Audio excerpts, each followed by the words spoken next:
해시 함수를 이용해서 컴퓨터에서의 어떤 작업에 대해 시간과 노력, 즉 어느 정도의 비용을 지불했다는 것을 증명하기 위한 것이 해시캐시인데요. 이번 주제에서는 이 해시캐시의 원리와 해시캐시가 어떻게 블록체인에 응용될 수 있는지 살펴보도록 하겠습니다. 해시캐시는 1997년 아담 백이라고 하는 사람이 제 스팸 메일과 도스라는 이제 거부 공격을 막기 위해서 고안해낸 작업 증명 시스템이라고 할 수 있습니다. 일단 해시캐시는 이제 컴퓨터에서의 계산 작업을 어느 정도 선택을 해서 그 시간과 노력을 들였다는 걸 증명을 하고 받는 쪽에서는 이를 효율적으로 검증할 수 있게 됩니다. 이메일의 경우에 메일 발신자가 자신이 작성한 메일에 있는 내용을 가지고 스탬프를 만듭니다. 스탬프라는 건 이제 전자우표에 해당하는 일종의 해시캐시가 되는 거죠. 그리고 그 전자우표와 메일을 같이 보내면 받는 쪽에서는 그 받는 쪽 메일 시스템이 이 전자우표인 해시캐시를 보고 이 메일이 스팸으로 들어온 건지 아니면 보내는 사람이 정성을 들여서 시간과 노력을 다해서 보낸 메일인지를 판단하고 음, 스팸이 아니라고 판단되면 이제 메일을 읽도록 하고 스팸이면 예, 스팸 처리를 해버리는 거죠. 결과적으로 해시캐시는 처음에 이메일을 필터링하기 위해서 사용되기 시작했다고 볼 수 있습니다. 그러면 일반적으로 작업 증명이라는 게 무엇인가라고 한다면 이 스시를 좋아하는 사람이 있다고 할 때 그 사람의 마음을 얻으려고 한다면 맛있는 스시를 대접하면 좋을 것 같은데요. 뭐 유명한 스시집에 가서 돈을 주고 좀 고품질의 스시를 사다가 주면 좋아하긴 할 겁니다. 하지만 그 사람의 마음까지 얻으려면 뭔가 좀 부족합니다. 그래서 사적인 관계에서 상대방의 마음을 얻으려면 자신이 직접 바다에 나가서 낚시를 해서 즉 시간과 노력을 들여서 좋은 생선, 물고기를 잡습니다. 그리고 이걸 가지고 어, 살아있는 이 물고기를 이용해서 직접 이렇게 회를 떠서 스시를 만들어서 갖다 주면 물론 맛이 더 그 스시집보다 맛이 더 있을지 없을지는 모르겠지만 그 스시를 신선한 스시를 좋아하는 사람은 이런 그 시간과 노력을 들여서 이런 일을 했기 때문에 더 믿음과 신뢰를 줄 수 있습니다. 그래서 이런 작업이 결국에는 상대방을 설득하기 위한 작업 증명이라고 볼 수 있습니다. 네, 컴퓨터 또는 통신 시스템에서 작업 증명 프로토콜의 대표적인 예가 두 가지가 있는데요. 네, 챌린지 리스폰스 방식과 솔루션 베리피케이션 방식입니다. 이 챌린지 리스폰스 방식은요, 대표적인 게 이제 인증의 예인데, 예를 들어 휴대폰 사용자가 휴대폰을 껐다가 배터리를 충전하고 다시 켰을 때 근처 기지국에다가 리퀘스트를 합니다. 나 휴대폰 켰어. 통신을 하고 싶어. 그러면 기지국이 너 누구냐? 증명을 해봐라 라고 합니다. 나 어느 통신사 가입자이고 요금도 내고 있어 라고 반응을 해줘야 됩니다. 이때 반응할 수 있는 건 휴대폰 회사에 등록할 때 자신의 휴대폰 안에 어떤 비밀 키를 저장하고 상대 회사에서도 그 키를 가지고 있기 때문에 가능한 겁니다. 그러면 이제 상대 회사는 그걸 검증을 하고 그래 너 돈 내고 있는 합법적인 사용자 맞구나. 그럼 연결시켜 줄게. 라고 이제 기직을 통해서 통신을 할 수 있게 되는 그런 상황이 되는 거죠. 이런 일련의 과정이 이제 챌린지 리스폰스 스타일의 작업 증명이고요. 그다음에 이제 솔루션 베리피케이션 스타일은 이제 뭐 초등학생이 수학 문제 다 풀어서 다 풀었어요, 선생님. 선생님이 딱 보고 잘 풀었네 또는 틀렸네 이렇게 검증을 하죠. 엄마 나 숙제 다 했어요. 엄마가 "아이고 우리 애 숙제 잘했구나. 근데 이건 좀 틀렸네." 뭐 이런 식으로 검증을 합니다. 그 해시캐시라는 것이 자신이 작성한 메일에 대해서 어떤 작업을 했다라는 걸 증명하는 그 캐시를 찾는 작업이죠. 일종의 계산 작업입니다. 그래서 해시캐시는 솔루션 베리피케이션 스타일의 작업 증명 방식이 되는 겁니다. 해시캐시를 이용해서 스팸 메일을 필터링하고자 하는 아이디어는 일단 스팸 메일이라는 게 한 1000만 개 정도는 보내야 그 중에 하나가 이제 효과가 나온다고 미국 내 조사에 의해서 통계가 나와 있습니다. 그래서 이 통계를 바탕으로 생각을 해보면 발신자가 이메일을 보낼 때 메일을 수신하는 수신자 1인당 메일 보내는 시간을 어느 정도 걸리게 만든다라는 아이디어입니다. 즉 메일을 보내는 발신자가 메일을 보내기 전에 뭔가 계산을 해야 되고 그 계산하는데 노력과 시간이 들게 만들자라는 것이죠. 그래서 음, 발신자가 보내는 메일이 메일 한 건당이 아니라 수신자 한 건당 1초씩 걸리게 만든다면 일단은 하루 24시간을 기준으로 계속 보낸다고 할 때 그 하루에 86,400명한테 보낼 수가 있습니다.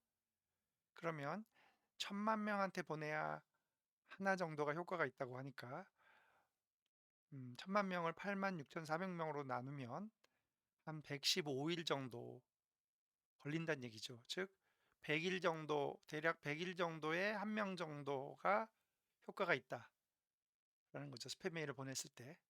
그러면은 이제 스팸 메일을 보내는 사람이 큰 의미가 없죠. 24시간 동안 계속해서 100일 동안 보내봐야 한 사람한테 먹힌다 이런 거죠. 그러면 이제 메일을 보내는 발신자가 정말 계산을 하느라 비용을 치렀는지를 수신자가 검증을 하려고 한다면 수신자 입장에서는 부담을 주면 안 되니까 수신자는 쉽게 검증할 수 있어야 되고 또 스팸 메일을 보내는 사람이 아닌 정상적인 사람이 메일을 보낼 때 메일 보내는데 지장을 주면 안 되니까 정상적인 사람이 메일을 보낼 때는 그냥 한 건당 1초 걸리는 거는 큰 문제가 없고 메일 수신자가 이걸 검증하는 방법도 아주 단순합니다. 그래서 결국 스팸 메일 발신자가 계산 비용을 치르게 함으로써 즉 우표를 붙이게 함으로써 전자우표죠. 스팸 메일을 보내는 걸 힘들고 어렵게 만들자라는 것이죠. 그래서 실제 그 해시의 구성을 보면은요. 메일 헤더에 있는 이 X 해시캐시라는 정보를 보면 여기 이제 메일 수신자의 이메일 주소가 들어 있습니다. 그래서 수신자 1인당 해시캐시를 만들어야 되는 거고 또 동일한 수신자한테 메일을 여러 개를 보낼 수 있으니까 메일당 수신자 당으로 해야 됩니다. 그래서 수신자의 메일 주소와 메일당 랜덤 넘버를 제너레이터 하고 그리고 맨 끝에 이렇게 카운터 변수를 둬서 이 변수 값을 계속 바꿉니다. 그래서 이 정보를 SHA-1 해시 함수에 집어넣으면 160비트의 해시 값이 나오는데 그 160비트의 해시 값 중에 앞에서의 20비트, 즉 5개의 헥사 넘버죠. 이게 0이 나오도록 이 카운터 변수를 계속 바꿔가면서 해시 함수를 계산해 보는 거죠. 그러면 운이 좋으면 한 번만에 만들 수도 있지만 운이 나쁘면 정말 시간이 많이 걸릴 수도 있습니다. 어쨌거나 평균적으로 일정 시간 이상의 시간이 걸리도록 하는 거죠. 메일을 보내기 위해서. 그럼 메일을 수신하는 사람당 메일당 카운터 값을 바꿔가면서 SHA-1의 160비트의 해시 값의 앞부분 20비트, 5개 헥사 넘버가 0이 되는 카운터 값을 찾는 겁니다. 이 카운터 값이 결국에 전자 우표가 되는 거고 이걸 이제 메일과 함께 보내면 수신자는 이 카운트 값을 딱 꺼내서 자기가 받은 메일에 이 정보는 다 있죠. 자기 메일 주소와 이 정보를 넣고 카운트 값을 넣어서 이걸 계산을 한번 딱 해봅니다. 검증하는 걸 한 번만 딱 계산해 보면 되죠. 그럼 이 메일이 스팸 메일인지 아니면 비용을 치른 메일인지를 단번에 확인할 수 있게 됩니다. 동일한 메일 수신자라 하더라도 매 메일마다 바뀌어야 하는 부분이 이제 이 랜덤 넘버 부분과 카운터 부분입니다. 엑스캐시 내에서 어, 그 고정되어 있지 않은 부분이 이 부분인데요. 이제 카운터 쪽은 이제 앞에서도 언급했다시피 매번 값을 계속 바꿔가면서 해시 값을 계속 계산을 해 봐야 하는 거죠.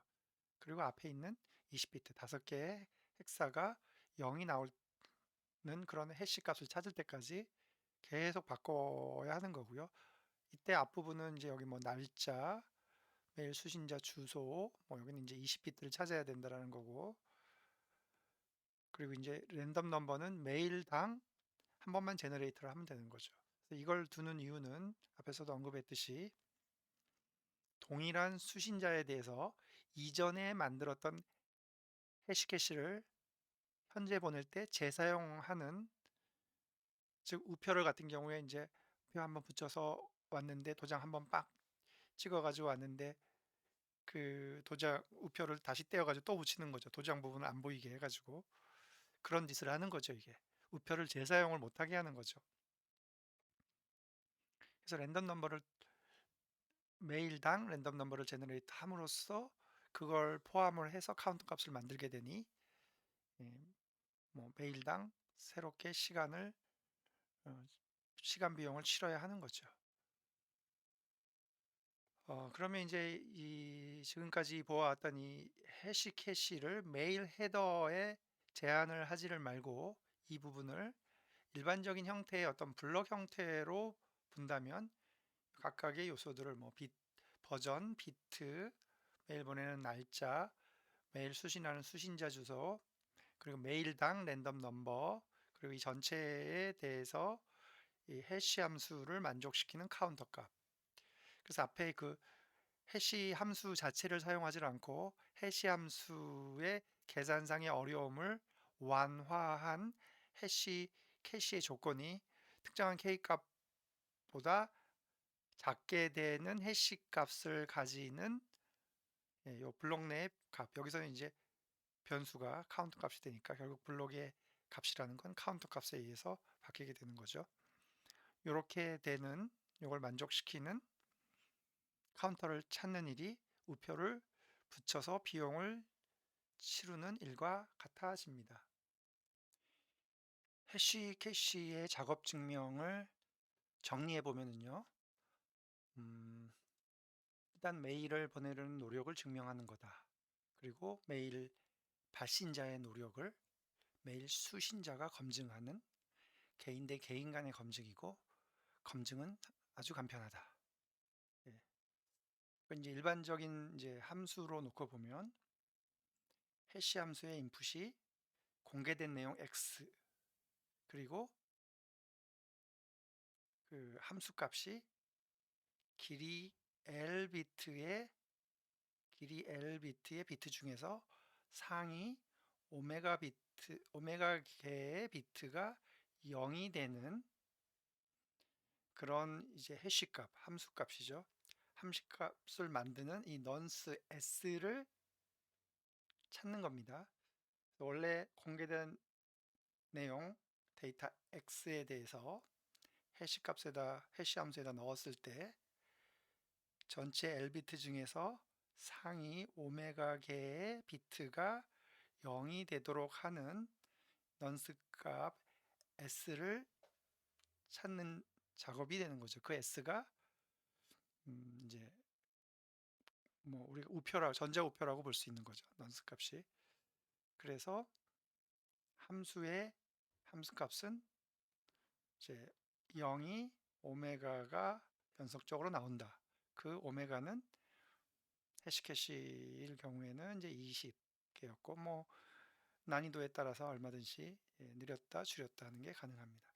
그래서 이제 이메일을 그 필터링해서 스팸 메일을 걸러내는 이 초기의 해시 캐시는 SHA-1을 사용을 했고요. 160비트의 해시 값을 가졌습니다. 그리고 이후에 이 해시캐시 아이디어가 이제 비트코인에도 사용이 되는데요. 비트코인에서는 이제 해시 밸류, 해시 값이 256비트를 생성해내는 SHA-256의 해시 함수를 사용하게 됩니다. 그래서 이제 확률적으로 봐서는 이 선행하는 첫 번째 W계, 오메가계의 비트들이 0이 된다라는 이 확률은 2의 오메가 분의 오메가 승의 1이 됩니다. 그래서 0이 연속적으로 더 많이 나올수록 분모가 커지기 때문에 확률은 작아지게 됩니다. 더 적은 확률이라는 얘기죠. 그 얘기는 함수값을 찾아내는 게 어려워진다. 확률적으로 어려워진다. 이런 얘기라고 볼 수가 있습니다. 네, 해시 캐시 아이디어를 블록에 적용을 하게 되면요. 이제 메일 헤더가 아니라 일반적인 데이터, 블록의 내용을 보증하기 위한 이 넌스 값을 찾는 일이 됩니다. 그리고 메일을 수신하는 수신자가 이 블록의 내용을 검증하는 게 아니라 이 블록을 수신하게 되는 불특정 다수가 누구든지 이 블록의 내용을 검증을 할 수 있게 됩니다. 그리고 그 블록을 만든 사람에 대해서 보상을 해줄 수 있는 체계가 필요하게 됩니다. 그런데 만일 이 블록의 크기가 계속 길어진다면 어떻게 될 것인가? 기존에 이메일 필터링을 위해서 사용되던 그 해시캐시의 아이디어만 가지고는 부족할 겁니다. 그래서 이렇게 블록의 내용이 길어지게 되면 블록을 여러 개로 쪼개고 블록들을 연결을 해야 하는 방법이 생깁니다. 블록을 연결한다라는 말은 하나의 블록에 대해서 그 블록을 보증하는 넌스 값을 찾고 넌스 값을 포함한 전체를 또다시 해시를 한 다음에 다음 블록을 만들 때 그 블록의 내용의 일부를 집어넣고 그 블록에서 이걸 포함을 한 새로운 넌스 값을 찾아내는 겁니다. 이렇게 되면 기존의 블록 위에 새로운 블록이 쌓인다라는 얘기가 되고요. 그러면 많이 쌓일수록 그 밑에 있는 블록들은 이미 여러 번 검증이 됐다라는 거고요. 신뢰도는 더 강화가 된다라는 겁니다. 그래서 단순한 그 스팸 메일을 필터링하기 위한 해시캐시에서 더 나아가서 일반적으로 길어진 내용이 커진 블록들을 보증을 해서 연결을 하려면 이렇게 블록들에 연결된 이제 뒤에 나오면 이제 이게 블록체인이라는 말로 연결이 되는데요. 사용되는 이 해시 함수의 난이도도 조금 달라져야 되고요. 또 이 해시 함수에다가 주어지는 이 제약을 완화하는 방법도 조금 달라져야 할 겁니다. 네, 지금까지 살펴본 해시 캐시의 아이디어가 조금 더 발전해서 1998년에 닉 제보라는 사람이 비트 골드라는 이제 디지털 자산의 개념을 제안했고요.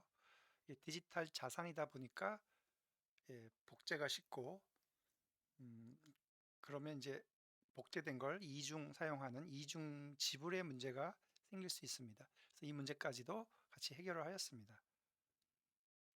또한 이제 98년에 웨이다이라고 하는 사람이 누군지 아이덴티티를 감출 수 있는 이제 익명성과 그 다음에 여러 군데 나눠서 저장해야 하는 분산 저장 방식을 적용한 암호화폐인 비머니라는 걸 고안하였고요. 이 비머니에 이제 사용되는 블록을 생성하는 데 참여한 사람들한테는 인센티브를 주는 거죠. 마치 이제 회사에서 회사에 뭐 연구 개발이나 새로운 제품, 새로운 아이디어를 내서 뭔가를 참여한 사람한테 인센티브를 주는 것과 같습니다. 또한 비머니를 많이 보유한 사람한테 지분을 주는 방식이죠. 이것도 역시 주식회사에서 주식을 많이 가지고 있는 사람한테 배당금을 주는 것과 같은 방식입니다. 그리고 2008년에 사토시 나카모토라는 가명을 사용한 익명의 사람이 이제까지 나왔던 이 비머니와 비트골드의 개념을 다 수용을 해서 작업 증명 방식의 채굴 알고리즘을 만들었고요. 2009년 1월에 실제로 비트코인이라는 이름의 암호화폐를 만들어서 세상에 내놓게 됩니다.